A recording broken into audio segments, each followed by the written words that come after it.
We hear these ideas all the time, that women are more vulnerable to environmental change, and that small-scale fisheries are mostly a man's job. But what if both stories were incomplete? Around the world, small-scale fisheries support the livelihoods of more than 120 million people. They provide food, nutrition, a source of income, and cultural identity to coastal communities. And here is something we rarely hear, that women make up about half of the fisheries-related activities globally.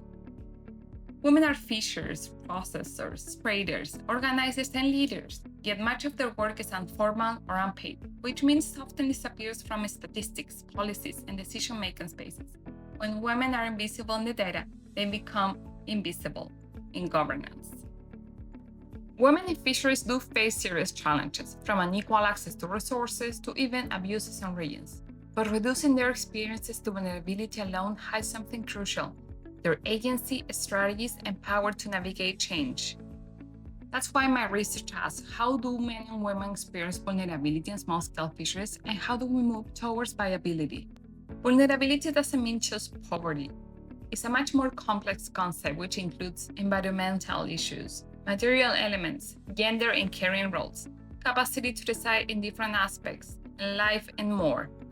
Similarly, viability in small-scale fisheries means a compass that includes gender equity, capacity to learn and adapt, social capital and networks, empowerment, and capacity to decide.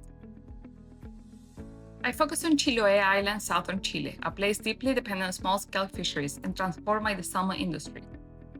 Women here make up 30% of the fisheries sector, yet their voices are still underrepresented in governance.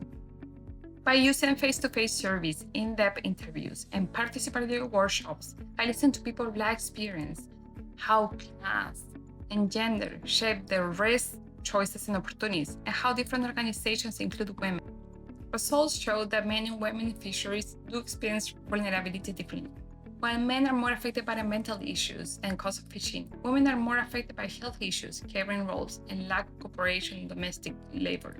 However, men tend to improvise more to cope with these problems by using savings or selling their gear. Surprisingly, women present higher levels of adaptive capacity by organizing with others, asking for help, and bargaining with institutions.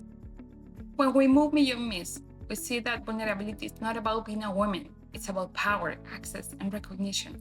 By making women's work and leadership visible, this research helps to build fairer, more resilient fisheries for communities, ecosystems, and future generations. Thank you.